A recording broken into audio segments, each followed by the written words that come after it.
Di nagtagal, ang mga nakatataas sa Defense Force ay nag-uusap sa gagawin sa Kaiju number 8. Nagulat silang mayroong Daikaijung nakapagtago sa kanilang puwersa, at dahil dito ay napagpasyahan nilang itago ito sa media.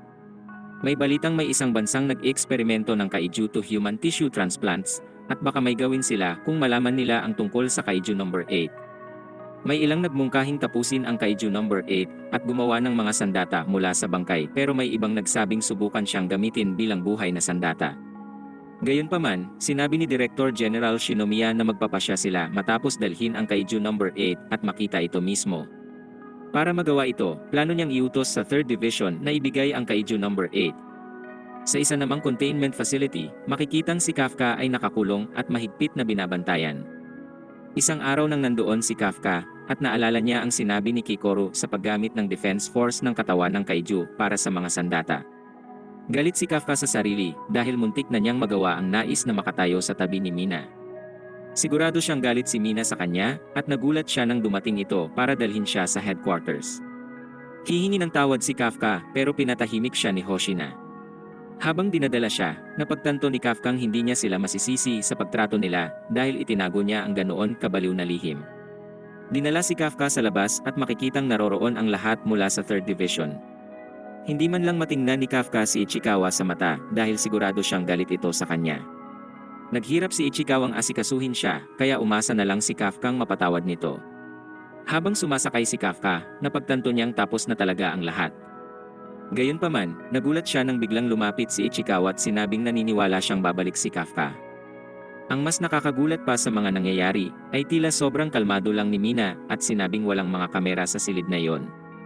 Nagulat man siya nang makita si Kafka bilang isang kaiju nang magmadali itong iligtas ang lahat pero naisip din niyang ganoon talaga si Kafka. Sunod ay binunyag ni Minang bubuo sila ng kaso para ipagtanggol si Kafka. Umaasa silang mapapatunayan na tao pa rin siya para mailigtas siya. Nagulat si Kafka nang ipaliwanag ni Minang wala ni isang tao sa 3rd Division ang nag-iisip sa kanya bilang kalaban. Sinimulan ni Minang basahin ang mga karapatan niya pero gustong malaman ni Kafka kung makakatabi pa rin dito. Kalmadong sinabi ni Minang oo at idineklarang palaging aantayin si Kafka. Naging emosyonal si Kafka at umalis na ang transport. Tinawag siyang uslak ni Hoshina at pinasaludo ang 3rd Division habang umaalis si Kafka. May matandang nagtaka kung anong ginagawa ni Hoshina pero matalino niyang sinabing si Captain Mina ang sinasaluduhan. Sa headquarters, ikinulong si Kafka sa likod ng maraming barrier. Pagkalipas ng ilang araw, makikitang malungkot ang ibang miyembro ng grupo ni Kafka. Sinubukan ni Iharong pasiglahin ang lahat sa pagbibirong si Kafka ang nag-iisang kaijung may beer belly pero di man lang ngumiti si Ichikawa. Malungkot na ibinahagi ng ilan ang pagligtas ni Kafka sa kanila pero pinunto ni Kaguraging di sila ang gumagawa ng desisyon. Ang Neutralization Bureau ang magpapasya sa kapalaran ni Kafka. Ang isang taong nagiging kaiju ay malaking bagay at kapag kumalat ito ay magdudulot ng pandaigdigang takot. Mapipilitan ng mga taong mabuhay habang nagtataka kung ang taong katabi ba nila ay isang kaiju. Nakakatakot kung iisipin ito kaya napagtanto ng grupong masyado itong malala para pakialamanan nila. Sa ibang lugar, humiling si Mina kay Konomi ng pabor. Nagulat si Konomi sa hiling ni Mina pero tiniyak niya kay Minang kaya niya itong gawin. Tinanong si Hoshina sa tingin niyang mangyayari kay Kafka at sinabi lang niyang kailangan niyang mabawi si Kafka. Sa pakikipaglaban niya kay Kafka, ramdam ni Hoshinang hindi ito gumagamit ng buong lakas. Naiinis siya dito kaya idineklara ni Hoshinang ang susunod ay seryosohang laban na. Sa ibang lugar, pumunta si Kikoru at kinita ang Director General na kanyang ama at formal na hiniling na huwag tapusin si Kafka. Ibinunyag niyang iniligtas siya ni Kafka pero ayaw marinig ng direktor ang mga kabiguan niya.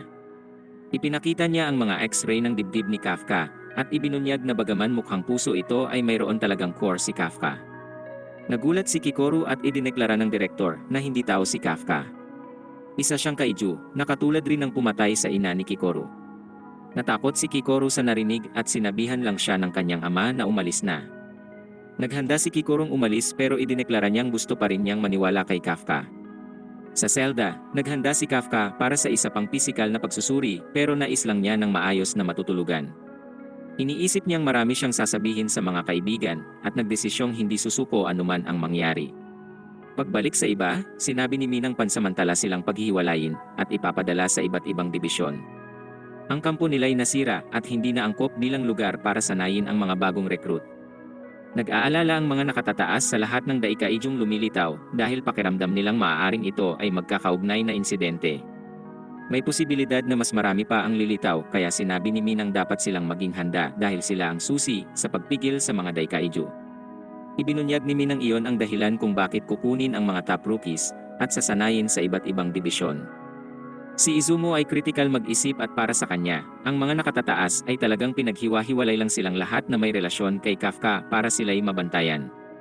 Tumangging makibahagi si Iharu kung iyon ang kaso pero tiniyak ni Minang ang planong ito ay matagal na nilang kinukonsidera.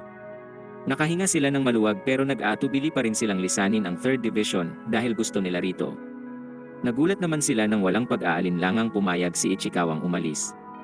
Pagkatapos, narinig ni Izumo si Kaguragi na nagsasabing may kailangan siyang iligtas. Kausap niya ang kanyang dating komandante at humihiling na ipakilala sa kahit sinong maaaring makatulong kay Kafka.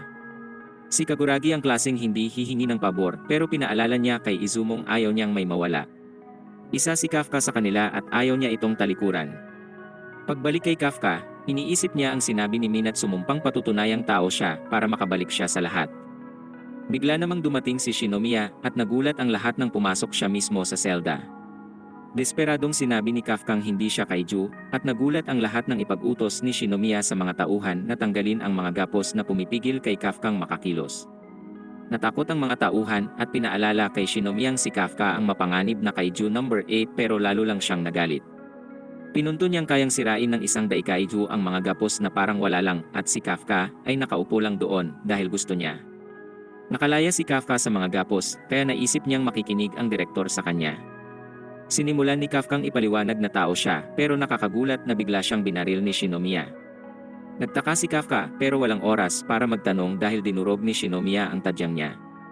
Ginawang malinaw ni Shinomiya ang lahat at sinabing ang nilalang na kayang pigilan ang bala gamit ang balat ay hindi maituturing na tao. Tinawag siyang kaiju number 8 nito't kumuha ng dugo ni Kafka, pero idineklara ni Kafkang hindi siya kaiju. Ipinaliwanag niyang siya si Kafka Hibino pero sumenya si Shinomiya sa tauhan. Dito dinala ang dalawang maletang naglalaman ng dalawang guwantes. Sinuot ito ni Shinomiya at inihayag ng tauhang tapos na ang cell synchronization ng kaiju number 2 at kumpleto na ang activation. Nag-power up si Shinomiya at dineklarang oras na para simulan ang pagtapos sa kaiju number 8. Ayaw ni Kafkang mag-transform ng buo dahil kailangan niyang patunayang siya'y tao kaya braso lang ang iniba niya. Ngunit ang atake ni Shinomiya ay pinilas ang braso ni Kafka at nagdulot ng matinding pinsala.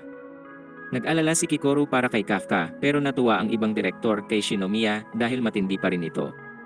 Siya ang taong minsang tinawag ng lahat na pinakamalakas na sundalong nakita ng Defense Force. Nawala ang usok at makikitang buhay pa si Kafka at dito pinunto ni Shinomiyang mas mukha na talaga siyang kaiju ngayon. Tumakbo si Kafka at ipinakita ng nakakatakot na direktor ang kanyang lakas at napagtanto ni Kafkang hindi niya kayang tumanggap ng suntok nito. Plano niyang umiwas lang hanggang sa mag-overheat na si Shinomiya. Ngunit napakahirap nito dahil patuloy ang walang tigil na atake ni Shinomiya.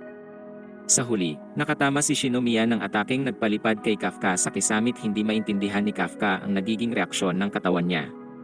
Pareho ito noong nakipaglaban siya sa Daikaiju. Naguluhan si Kafka dito dahil wala namang daikaiju sa paligid pero nagulat siya nang maintindihan na niya ang nangyayari.